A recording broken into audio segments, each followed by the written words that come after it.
Welcome back to my channel, guys. It's time for another live action review.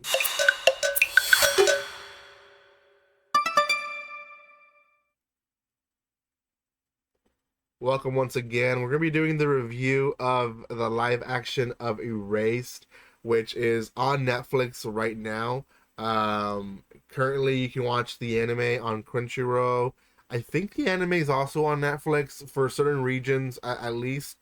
Um, I know Netflix and their like international shows, they're very like picky with who gets what. So I think they have both, but for sure they have the live action. And if you're looking for it, it's there. Um, I've been on a trip in these past few months of wanting to watch more live actions of series that I've enjoyed, and why not rewatch them in live action or watch them for the first time.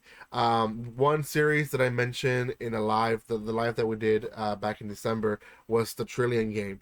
That is another live action that is out in Netflix, and I want to actually watch and react to it as well. But I put the anime on pause because I don't want it to ruin the live action surprise, I guess, aspect of it. So anyways, Erased is one that I watched a long time ago, so it was kind of nice to rewatch it because I had forgotten a lot of the story. So before anything, if you haven't done so by now, make sure you subscribe to my channel. Give some love by commenting, liking, and sharing. If you guys want to further support the channel, you guys can follow me on social media and check out my other videos on live actions, but also anime, light novels, mangas, you name it, I have it here. Thank you guys again, and let's start this review. So the series itself has quite a bit of a running. It has a lot of stuff, to be honest. The manga itself is had running for not years, but years before. Um, the the actual anime aired on early on the year, winter 2016, and then later that year a movie came out on Erase, and then the following year 2017 the live action got released, and that's the one that I watched. So there is two live actions. There's the movie, and then there's this show. The movie I did not watch. I haven't watched it. I don't even know if it's available in my region, but I did watch the TV series, which released a year after the anime released.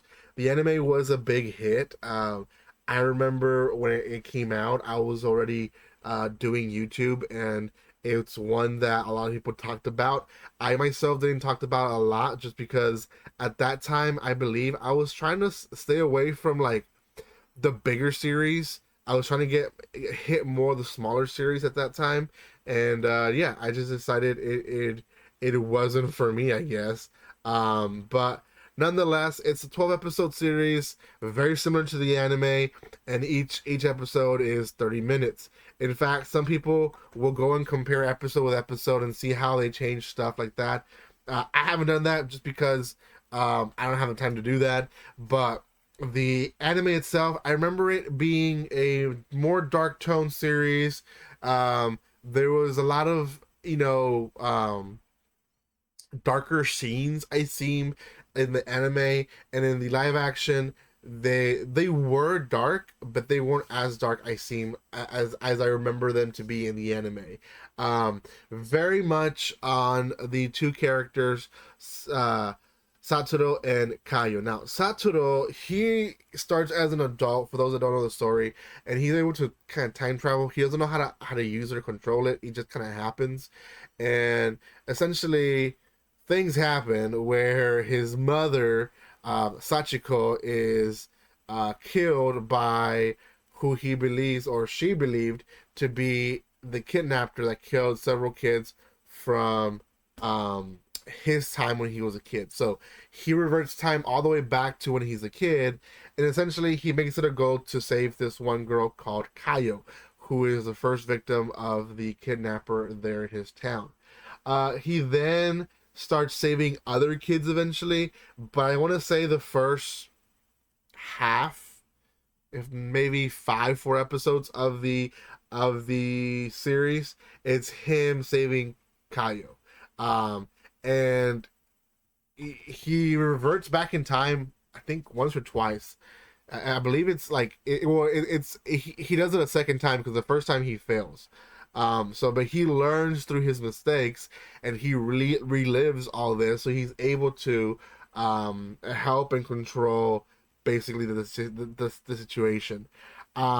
In reliving situation, he's able to save Kaio's life, and not just hers, but eventually he starts saving other kids' lives that seem to have the same tropes that she had, which was being a loner kid, being not having many friends and stuff like that, where they're like prime um prime cases for the kidnapper to like take. So he starts saving these kids, and then he himself becomes the victim. Ends up being, well, I'm not gonna say who it is, but ends up being someone close to him, which, if you know of kidnappings and if you know of like SA and all that kind of stuff, that's a horrible thing.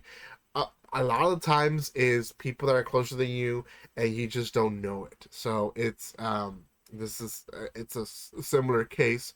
So he fortunately and also unfortunately survives in a coma, and through that coma, when he re gets reconscious, we still get about 2 3 more episodes for him trying to get his memories back and then finally capturing the killer, which is quite a lengthy story, but it is a great story nonetheless. I will say I'm interested to see how they do it in the movie, how they kind of compact everything, what they remove, what characters they don't need. There is a love interest that we meet in the beginning. He kind of gets together at the end, but not really. And she's like kind of unnecessary of a character, but she's there. There is other kid characters, like I wonder, are the several other kids that were potential, or some actually were kidnapped, are they even mentioned in the movie or not? So I'm interested to see that. So, but on the other note, on this series itself, I believe it was a good interpretation of the anime. um it's not gonna take everything at its best, and I understand that, and I can see why people sometimes are against first for live actions, but this one in particular, it doesn't have a lot of supernatural things to it, that it does well. It does well. In fact, if you go to IMDb, a lot of the episodes are at 8.3, 8.0, 8.2. They're the top rated episodes right now, episode 8 and episode 9. Those are the best episodes in the series, but they're rated high. IMDb has the whole series at a 7.8. So it's not a bad series.